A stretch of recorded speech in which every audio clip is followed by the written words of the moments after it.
Ya. Masuk, Mas. Halo semuanya, selamat bergabung di siaran live Periscope bersama Budiman Sujatmiko dan saya Pangeran Syahan. Sekarang kita mau ngobrolin soal netizens dan gerakan anak muda perkotaan. Biasanya Mas Budiman, kalau kita lihat anak muda urban ini kan yang dekat dengan teknologi, dekat dengan sosial media. Ya. Kalau ingin berkumpul, ingin bikin gerakan kan sekarang lebih mudah Mas dibanding mungkin era zaman Mas Budiman dulu, teman tahun 90-an gitu. Zaman yang sebenarnya nggak terlalu jauh dari kita sekarang. Iya, betul. Cuma karena kecepatan dan percepatan teknologi itu jadi menyebabkan seolah zaman saya sebelum Masehi, padahal ya baru kemarin-kemarin aja. So, jangan tempatkan saya terlalu jauh dari zaman ini gitu. Iya. Tapi kalau kita gini Mas, kayak misalnya waktu pemilu 2014 kemarin, ya. Antusiasme dan animo anak muda kan besar Mas. Jadi biasanya mungkin mereka apatis terhadap politik, nggak peduli pada partai politik, tapi mereka banyak ingin tahu gitu Mas. Tapi setelah pesta politiknya usai, habis pemilu, kayaknya kok agak mereda lagi gitu Mas. Itu kira-kira emang animo itu tergantung event atau gimana? Gini, dulu orang menganggap politik itu seperti sebuah gedung teater, di mana politisi, orang partai, caleg, capres, cagup, atau cawali, calon bupati itu seperti orang-orang yang nongkrong di atau berdiri di atas panggung begitu ya. Dengan adanya sosial media, hari ini masyarakat tidak lagi melihat panggung yang monolog seperti teater-teater tradisional, tapi sudah seperti mirip teater dulu ada namanya matsola, di mana pemain dialog dengan penonton gitu ya. Biasanya penontonnya lesehan gitu kan, dan celah-celahan. Kita sudah memasuki periode itu, di mana antara pemain politik tanda kutip dengan penonton yang lesehan di sekelilingnya sudah mulai celah-celahan. Ya, celah-celahan dan pengertian dia menyela, kemudian mengkritik, kemudian nimbrung segala macam, dan itu adalah satu proses yang bagi saya ada sebuah teater modern ya. Politik sekarang sudah menjadi teater modern. Nah, kita baru tahap itu. Tapi tetap kedua-duanya, baik itu seperti pentas drama, wayang orang atau opera, maupun teater yang seperti ala lenong Betawi atau mat solar penonton dengan pemainnya berinteraksi, tapi tetap itu sebagai masih semacam teater. Sehingga seperti katakan Pangeran tadi, setelah rame-rame reda sebagian gitu. Ya saya kira karena melihat momentum politik masih seperti sebuah panggung teater. Padahal yang namanya politik kan sehari-hari, ya kan? Politik itu adalah mempengaruhi harga HP-mu, politik itu adalah mempengaruhi harga odolmu, politik itu mempengaruhi harga transportasi kamu berjalan untuk melakukan kegiatan. Politik kan sehari-hari ada di balik semua itu. Nah, kesadaran untuk menjadikan harga odol atau harga gadget itu adalah sebuah isu politik memang belum penuh. Sehingga misalnya ramainya netizen sekali ini, Pangeran, belum diikuti misalnya ada grup atau netizen orang-orang yang ributin harga odol. Sederhana sebenarnya, tapi itu harus diributin. Asosiasi konsumen yang berkaitan dengan soal apapun, ya. Mungkin sudah mulai misalnya harga jalan tol, tarif tol sudah mulai naik, misalnya ada mulai pada protes, itu sudah mulai. Tapi bagaimana asosiasi konsumen itu seharusnya mengisi perbincangan politik di luar arena pemilu, karena politik itu adalah harga dari semua yang kita konsumsi tiap hari. Iya. Cuman Mas Budiman gini, kalau kita lihat kan politik itu masih jadi apa ya? Masih jadi hantu gitu buat kebanyakan orang, apalagi buat anak-anak muda gitu. Ngapain sih urusan sama politik? Ngapain sih perlu tahu lebih banyak? Kenapa nggak sibuk aja sekolah yang benar, cari kerja yang benar, nikah, settle down gitu. Bahwa urusan-urusan politik itu tinggalkanlah buat orang-orang lain yang ngurusin gitu. Tapi bukankah memang harusnya itu urusan kita juga gitu kan Mas? Ya seperti saya katakan tadi bahwa orang mengatakan politik itu adalah urusan orang tertentu, politik itu kotor. Menurut saya karena memang orang masih menganggap harga odol, harga sabun, harga sepatu, harga baju itu seolah-olah adalah produk mekanisme pasar murni. Seolah-olah bahwa seolah-olah kebutuhan kita itu hanya karena interaksi-interaksi yang sifatnya murni ekonomi, murni ditentukan mekanisme pasar. Padahal dalam banyak kasus harga kebutuhan sehari-hari kita itu juga ditentukan bagaimana politik pemerintah terhadap misalnya harga BBM, politik pemerintah terhadap misalnya apakah membuka atau menutup keran impor, kemudian politik pemerintah terhadap dunia hiburan. Itu kan keputusan keputusan pemerintah untuk membatasi dunia hiburan misalnya, keputusan pemerintah untuk menutup kafe hanya pada jam tertentu misalnya dilakukan di berbagai daerah, ya itu artinya keputusan politik pemerintah daerah untuk menutup kafe misalnya pada jam tertentu. Nah itu kan mempengaruhi jam leisure time mereka, mengurangi leisure time mereka. Seharusnya biasa pulang jam 7 malam bisa nongkrong misalnya katakanlah sampai jam 12, tiba-tiba jam 10 harus ditutup. Itu kan mempengaruhi leisure time mereka. Apakah itu bukan politik? Itu politik. Itu politik. Nah, artinya mengatakan bahwa politik hanya urusan orang tertentu, menurut saya karena kita memang jarang memperbincangkan kejadian sehari-hari ini sebagai sebuah dampak keputusan politik. Nah, saya kira orang seperti Pange, anak-anak muda yang lain, netizen yang banyak rame di Twitter, mulai sedikit-sedikit saya pikir coba mengaitkan itu. Bukan mengada-ada, bukan dikait-kaitkan, bukan dicari-cari kaitannya, tapi memang itu berkaitan. Itu sangat berkaitan. Ya, dan salah satu fenomena lainnya Mas kita lihat adalah di mana orang-orang yang menumbuhkan antusiasme terhadap politik, tapi mentalitasnya jadi mentalitas fans gitu Mas. Jadi melihat segala sesuatu, melihat seperti seorang idola gitu, seorang fans, sama seperti seorang fans melihat artis atau seorang pemain bola, yang nggak bisa salah gitu Mas. Itu apakah memang baru level kita sampai segitu, atau ada yang missing di situ Mas?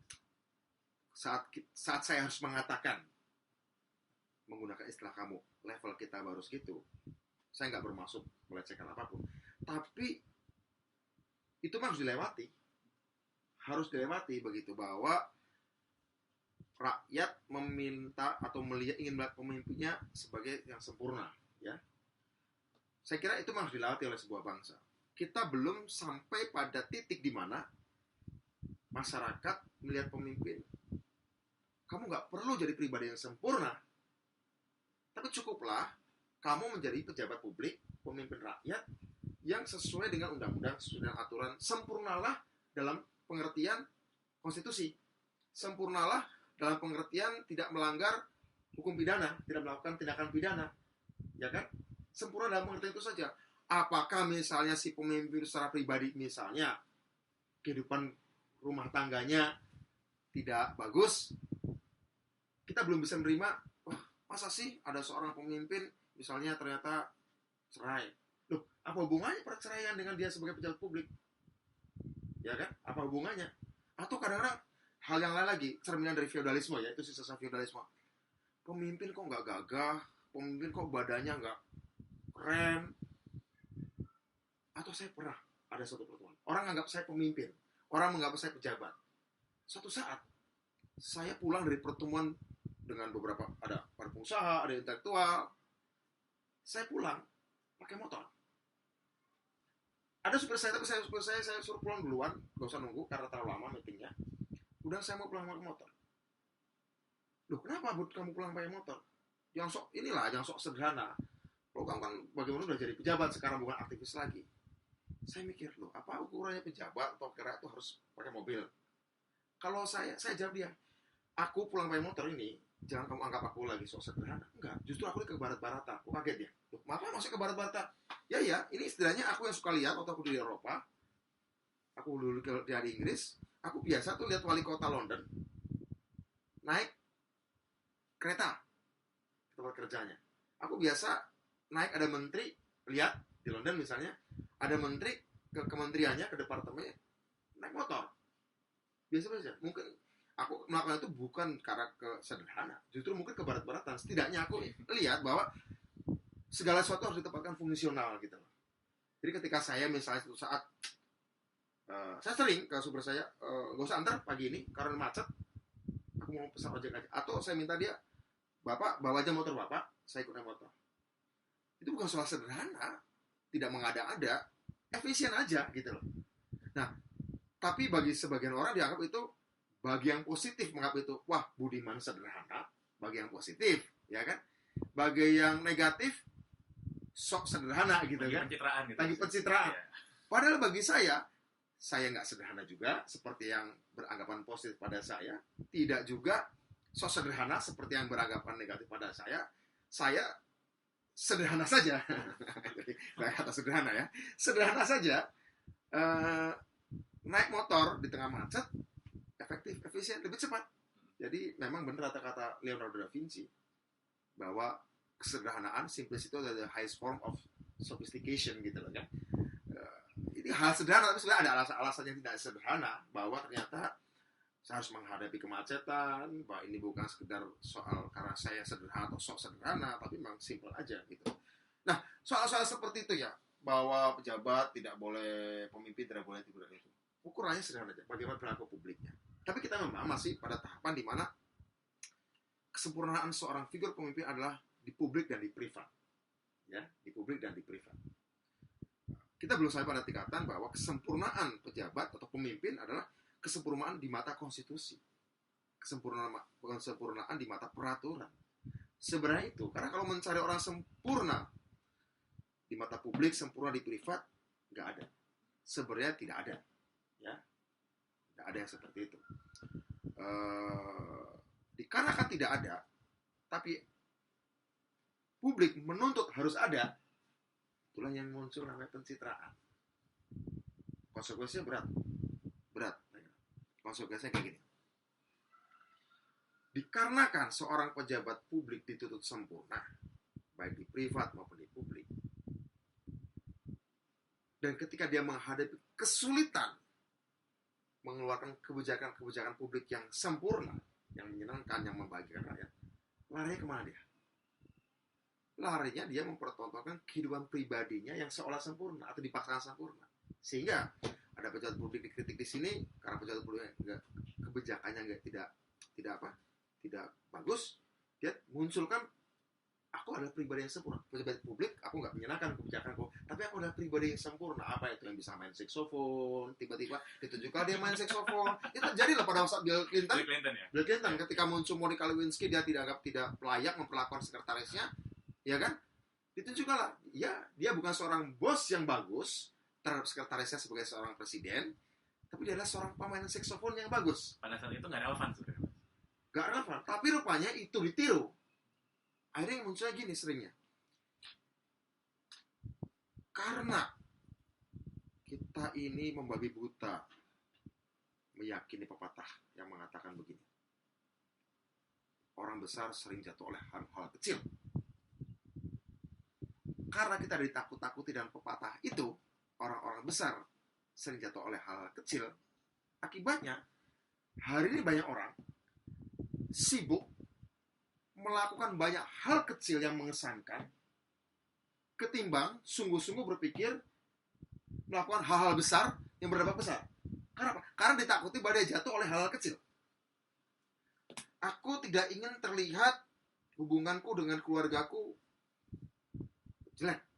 Aku tidak ingin terlihat bahwa aku misalnya berbicara aku nggak bagus. Aku nggak ingin terlihat bahwa aku kurang ganteng. Aku nggak ingin terlihat bahwa aku kurang cantik. Dia poles. Aku tidak ingin terlihat aku kurang merakyat. Aku nggak ingin terlihat aku kurang punya solidaritas. Sehingga yang dipikirkan adalah bagaimana menyeberangkan seorang nenek tua dari tepi kanan jalan ke kiri jalan dan difoto. Dan kemudian besoknya berpikir bagaimana menyelamatkan seekor anak kucing kelaparan di pinggir jalan. Kemudian seminggu lagi berpikir bagaimana caranya saya rapping. Berapa hari lagi saya berpikir bagaimana saya nyanyi blues. Itu menjadi lebih penting dia pikirkan ketimbang bagaimana saya membuat kebijakan yang sungguh-sungguh besar. Karena membuat saya dikenal sebagai penyanyi blues dengan suara merdu di depan publik, itu adalah hal kecil yang bisa membuat orang terkesan. Dan mereka bisa memaafkan ketika saya membuat kebijakan-kebijakan yang salah. Nah, ini karena memang kita nggak bisa meminta kesempurnaan orang pemimpin itu di publik maupun di private sekaligus. Ya, nah ketika kita tidak bisa melihat orang sempurna, orang mencarinya sempurna sebagai pribadi. Padahal kita inginnya dia sempurna sebagai pejabat publik, sempurna di hadapan konstitusi. Ya, itu problem-problem yang harus kita bicarakan. Oke, Mas. Kita sekarang ngobrol mengenai potensi netizen gitu. Oh, netizen. Indonesia bangsa yang gemar dengan sosial media gitu. Ya. Ada isu apapun termasuk yang cerewet ya? Cerewet banget. Serasa tokotif ya. Ada isu apapun yang di luar sana pasti ditanggapin dengan sangat reaktif di sosial media gitu. Iya. Okay. Masalah urusan bikin hashtag itu kita jago lah, Mas. masalah urusan dulu online kita jago. Nah, tapi kan gimana sih cara untuk menjembatani gitu aksi di sosial media dengan aksi di dunia yang nyata gitu mas? Apa yang sebenarnya selama ini luput sehingga nggak ada jembatan? Saya nggak mengatakan itu jelek, bagus. Saya bahkan pernah nge-tweet 2 tahun lalu, 3 tahun lalu. Ketika saya gini seandainya. Kita untuk SMP dikasih tahu lah, berdirinya Budi Utomo 20 Mei 2008. Sumpah Pemuda 28 Oktober tahun 1928. Budi Utomo 20 Mei 1908, bukan 2008, sorry. Kemudian apa? Organisasi apa berdiri tanggal sekian, tahun sekian. Mungkin 50 tahun lagi guru sejarah kita nggak akan kayak gitu ceritanya. Kapan pertama kali hashtag Save KPK muncul? Ya. Kapan pertama kali hashtag Save KPK muncul? Karena itu satu hashtag yang sangat ini ya, sangat populer ya. Apakah itu buruk? Enggak buruk. Save KPK itu hal yang baik. Tapi suatu saat guru sejarah 50 tahun lagi akan mengatakan kapan? Misalnya Indonesia suatu saat 20 tahun lagi bersih korupsi. Orang nggak ada yang mau korupsi. Dan orang kemudian meneliti bahwa gerakan sosial di sosial media untuk mendukung KPK itu tinggi. Dan dihimpun oleh hashtag Save KPK. Bisa loh hashtag Save KPK menjadi pelajaran sejarah. Karena hashtag Save KPK pertama kali misalnya dibuat oleh Pangeran Siahaan, Pangeran Siahaan, bukan Pangeran Siahaan atau Pangeran Siahaan gitu ya, atau siapapun @nya, maka kemudian gerakan Save KPK bisa bertahan dan korupsi hilang. Jelek tidak, buruk tidak, baik. Tapi dari ribuan hashtag, siapa yang bisa sesukses Save KPK? Itu persoalannya. Saya sih berharap setiap hashtag yang baik tujuannya bisa sesukses Save KPK dalam mempertahankan institusi KPK. Nah, kembali pada pertanyaan, bagaimana nyambungkan? Kalau nggak salah, Bang, kita beberapa tahun lalu pernah ya, saya dan kamu berdua ngomong depan 1.000 orang. Ya. Di sebuah gedung. Betul. Dalam sebuah acara anak muda, Mas. Sabtu pagi. Jam 9. Betul. Sabtu jam 9 pagi ada ribuan anak muda kota Wangi gitu ya. Bukan tipe-tipe aktivis yang bisa saya organisir dulu sih, bukan.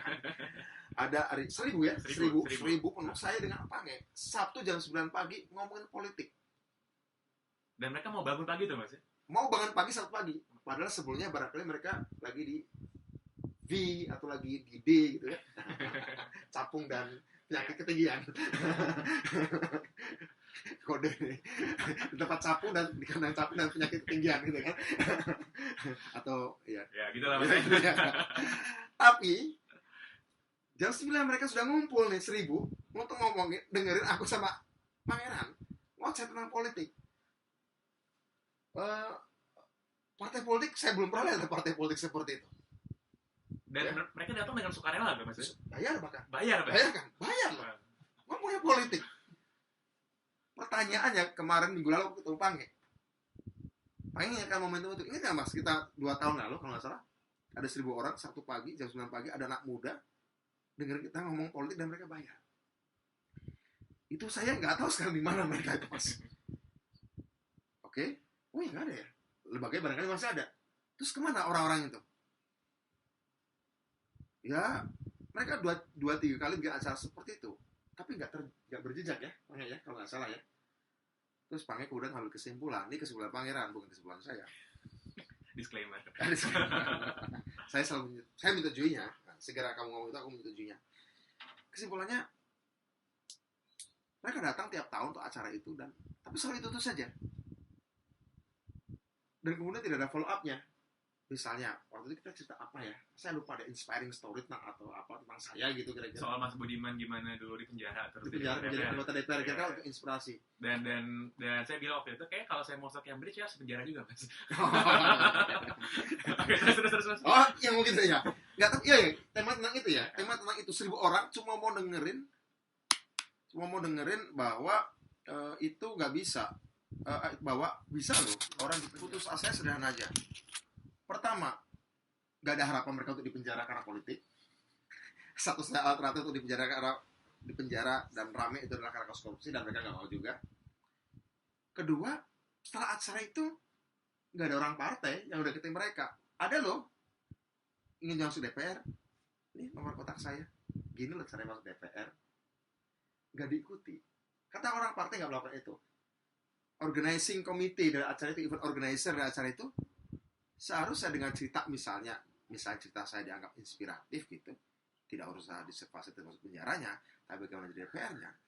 Setidaknya event organizer itu seharusnya melakukan kontak dong dengan partai, kan bisa memasukkan DPR kan partai. Ya, itu yang mungkin barangkali nggak dikerjakan kali ya. Bukan cuma politik sih, ada beberapa acara lain, perbincangan yang lain. Ya, dan acara-acara seperti itu kan sebenarnya banyak gitu Mas. Banyak di Jakarta ini, banyak di Surabaya, anak-anak muda urban ini suka untuk berkumpul, suka untuk berdialog, tapi seringkali mereka nggak tahu, oke kita habis ngobrol kita ngapain gitu Mas harusnya Mas. Ya, sementara mereka sudah dapat katakanlah mereka boleh setuju, mereka nggak setuju gitu. Yang muncul akhirnya perbincangan atas perbincangan, membincangkan perbincangan itu. Oke, Budiman penampilannya gimana sih? Apa yang dia sampaikan asik gak sih? Narsis gak sih? Aspiratif gak sih? Mengakomodasi keinginan tahunan kita gak sih? Ada perbincangan di Twitter tentang itu, bukan cuma tentang saya tapi tentang yang lain ya. Ada orang-orang lain juga yang berbicara dengan tema yang lain. Tapi ada perbincangan atas perbincangan. Itu kalau dulu ada puisi atau apa juga, luka di atas luka. Ya. Rapat untuk menentukan kapan jadwal rapat kedepannya kan gitu. Nah, itu menyebabkan sosial media kita ramai, bising. Tapi kalau saya boleh ngutip istilah syairnya Simon & Garfunkel, people talking without speaking, ya kan? People hearing without listening. Tapi memang orang harus berbicara dulu ketimbang bungkap. Nah, sekarang kita sudah bertahun-tahun mengenal sosial media. Ada press corps seperti yang sedang kita lakukan, ada YouTube. Saya mikir juga sih lama-lama.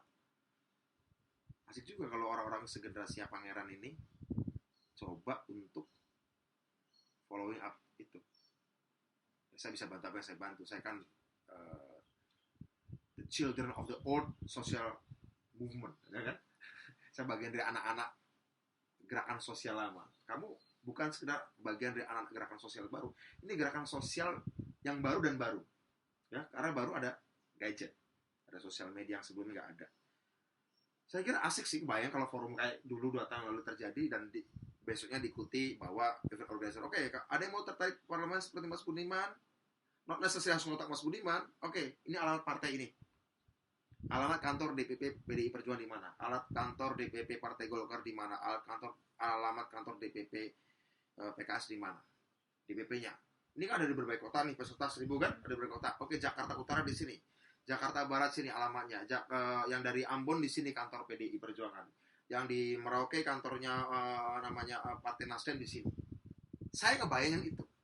Silakan, kita nggak akan nyuruh Anda ke partai mana, tapi misalnya teman-teman menganggap bahwa Mas Budiman jadi DPR dianggap bisa jadi salah satu contoh, ya Anda bisa melakukan hal yang sama dengan cara lebih baik. Nah, kita membantu kanalisasinya. Saya bayangkan kayak gitu sih.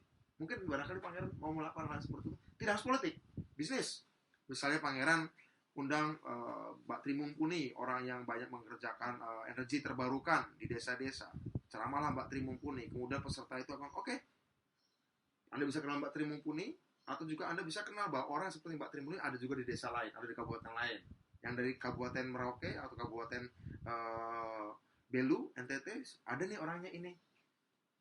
Saya sih membayangkan kayak gitu ya. Saya membayangkannya. Oke, jadi memang setelah berkumpul, setelah ngobrol, gitu, harusnya ada aksi yang dilakukan selanjutnya gitu. Karena alangkah sayang ya, jika sudah ada modal ya, sudah ada masanya, tapi tidak bergerak gitu kan Mas. Nah, mungkin gini, ini juga bakal jadi poin pertanyaan terakhir adalah mengenai mungkin anak muda sekarang sudah keburu apatis, sudah antipati duluan terhadap yang namanya partai politik gitu Mas. Bahwa kalau tadi Mas Budiman bilang harusnya diarahkan masuk ke partai ini atau partai ini atau partai ini, terserah pilihan masing-masing. Tapi jika ada pendapat bahwa partai politik sebuah institusi yang haram gitu Mas.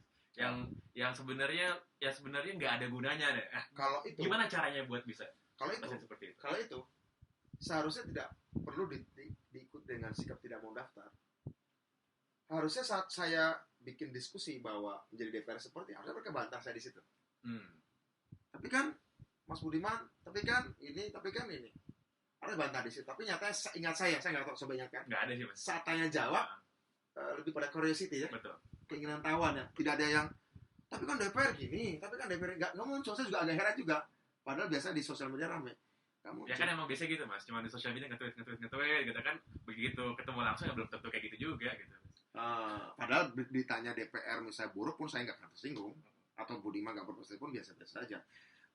Tapi harusnya bagus deh. Kopdar itu seharusnya menjadi suatu apa namanya? Saya mau ambil contoh di beberapa teman saya, aktivis-aktivis anak muda di kota di Brazil, itu ramai mereka sosmed, tapi kemudian memang segera dibikin kopdar. Intensitas kopdar dari sebuah perbincangan tweet itu tinggi. Intensitas kopdar yang mau di kafe kak, mau di kantor serikat buruh kayak, mau di perkebunan kayak, mau di kampus, mau di sekolah, intensitas kopdar. Setiap hashtag itu punya organisasinya. Gimana gitu? Setiap hashtag punya asosiasi fisiknya, punya kehadiran fisiknya. Setiap hashtag punya kehadiran fisiknya. Nah, ini yang mungkin harus di itu ya, bahwa harus dilakukan bahwa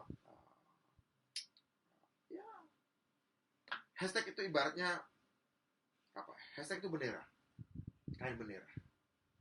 Tapi sehebat apapun, sebagus apapun benderamu, kalau tidak pernah dipasangkan di tiang pancang yang kuat, yaitu organisasi, yaitu asosiasi, yaitu kopdar. Yang paling mudahnya kopdar aja deh. Tidak akan jadi apa-apa. Ya bendera itu ya melayang karena ada angin aja. Bendera itu, hashtag itu seperti bendera yang melayang karena dihembus angin. Ketika badai dia melayang terus, ketika nggak ada angin jatuh. Artinya apa? Hashtag itu hidup ketika diperbincangkan. Ya hanya diperbincangkan. Ketika diperbincangkan, hashtag itu mati. Ada banyak hashtag yang sudah mati juga. Nah, saya ingin hashtag itu kuat, abadi, dan itu cerminan dari kuatnya asosiasi-asosiasi atau gathering-gathering atau organisasi-organisasi, bahkan mungkin partai-partai lahir dari situ. Oke, mas, singkat aja. Mungkin ya kalau politik ya partai tentu saja. Satu poin terakhir, singkat, sekaligus buat penutup. Gimana caranya mas ya? Biar kalau saya berpendapat secara pribadi bahwa semua orang seharusnya politis. Dalam artian bukan berarti mereka harus masuk partai politik enggak, tapi semua orang harus politis. Dalam artian mereka harus tahu soal segala sesuatu karena apapun produk politik itu berpengaruh langsung pada hidup mereka. Nah, pertanyaan simpel aja mas. Gimana caranya mempolitisir orang-orang seperti ini mas? Mempolitisir dalam pengertian membuat mereka menjadi seorang manusia politik yang peduli dan ingin tahu. Nggak harus jadi pejabat, nggak harus masuk partai. Tidak. Bagaimana buat orang politis? Betul. Kalau saya sederhana aja. Kalau kamu ketemu seorang yang punya empati nih pada orang miskin, ini pengalaman saya sendiri. Oke, berapa orang miskin yang mau kau bantu? Berapa orang miskin yang layak dientaskan dari kemiskinannya? Katakan dia punya data statistik sekian puluh juta. Oke. Berapa yang kamu mampu bantu sekarang? Misalnya nih, dengan uangmu, dengan harta keluargamu. Silakan dia sebut. Arti jauh dari jumlah yang harus dibantu. Oke. Kekuasaan politik. Tanpa sepeser pun uang pribadimu. Jika kamu punya hati yang baik, jika punya niat yang suci, punya empati pada rakyat miskin misalnya, contohnya, bahkan tanpa sepeser uang pribadimu, kamu bisa menyelesaikan kemiskinan puluhan juta. Sementara tanpa kekuasaan, habis seluruh harta keluargamu, ya paling cuma 100.000 orang miskin bisa kamu entaskan. Itu memberi kesadaran politis. Non necessary kamu ya jadi pejabatnya ya, yang punya kuasanya. Oke, kamu endorse orang yang kamu anggap bisa mewujudkan mimpi kamu jadi pejabat. Kamu tetap tidak harus jadi pejabat. Tapi tugasnya sederhana aja, mengentaskan kemiskinan berapa puluh juta orang misalnya di Indonesia. Tidak harus kamu. Itu salah satu cara bahwa meletakkan kekuasaan itu sebagai alat efektif, ya, sebagai alat efektif untuk menyelesaikan banyak persoalan yang rumit. Kalau kita bicara alat efektif, saya ada lupa istilah yang dipakai oleh Stephen Hawking dalam bukunya Grand Design. Dia bilang gini, basically idenya kayak gini. Seluruh proses semesta adalah proses fisis. Bahkan proses kimiawi pun sebenarnya proses fisis. Bahkan psikologi pun proses fisis. Semuanya biologi, psikologi, antropologi, sosiologi, proses fisik. Kalau kita belum punya alat untuk mengukur berapa triliun sel yang bergerak, pergerakan saya mengangkat pulpen ini ke sini. Kita belum punya alat itu. Berapa triliun sel, kemudian berapa probabilitas yang terjadi untuk mengangkat saya dari pulpen. Tetapi ada ilmu efektif. Ilmu efektif adalah ilmu bagaimana kita bertata cara untuk meletakkan pulpen misalnya gitu. Atau saya tidak punya, kita manusia belum punya teknologi untuk memprediksi minggu depan Pangeran Siahaan akan mengambil garpunya orang sebelahnya. Kita belum punya ilmu itu, belum punya teknologi itu. Tapi pergerakan sel-sel kita, pergerakan subatom dari seluruh semesta ini sebenarnya sudah bisa memprediksikan Pangeran Siahaan minggu depan akan mengambil garpu temannya. Tapi kita belum punya itu. Tetapi ada satu ilmu table manner yang kira-kira bisa memprediksi atau kemungkinan besar bisa menghitung bahwa sebagai seorang waiters, Pangeran Siahaan akan, atau sebagai seorang tuan rumah yang baik, Pangeran Siahaan akan mengambilkan garpu temannya. Garpunya bukan untuk dirinya sendiri misalnya. Misalnya seperti itu. Table manner mengharuskan kamu sebagai tuan rumah perjamuan akan mengambilkan garpu itu untuk temanmu. Tapi ada sebenarnya suatu saat mungkin manusia entah 1 miliar tahun lagi bisa memprediksi pergerakan subatom. Di mana setiap gerak yang paling sederhana itu sudah prediksi. Tapi ada ilmu efektif yang sementara. Nah, kekuasaan itu adalah cara efektif. Politik adalah ilmu efektif untuk menyelesaikan persoalan sosial. Politik sendiri per se tidak akan menyelesaikan seluruh persoalan. Tapi politik adalah the necessary evil. Cara efektif. Necessary evil maksudnya? Politik adalah necessary It's evil but it's necessary. It's evil but necessary. Kenapa evil? Karena saya harus bersaing dengan kamu. Saya harus menyingkirkan kamu untuk saya bisa dapat kekuasaan. Gak etis kan? Yet, tapi itu necessary gitu lah. Perlu itu mas. Perlu. Karena nggak mungkin 6 miliar orang saling tahu sama tahu. Okay. Ya kan? Okay. 6 miliar orang atau 240 juta orang harus saling tahu sama tahu. Kalau 240 juta rakyat Indonesia sudah tahu sama tahu dengan mengedip saja, oke, kita harus melakukan revolusi atau mengedip saja, kita kemudian harus membuat Indonesia sejahtera gitu, ya nggak apa-apa. Tapi kan nggak bisa 240 juta orang hanya dengan mengedip kemudian Indonesia jadi sejahtera. Saya kira. Oke, Mas Budiman, terima kasih banyak. Oke, nah nanti kita akan ngobrol-ngobrol lagi dalam lain kesempatan, dalam ngobrol bersama Budiman Sujatmiko dan saya Pangeran Siahaan. Terima kasih sudah menyaksikan. Semoga kita bisa tetap kritis dan bisa tetap progresif. Thank you. Ya. Bye. Bye.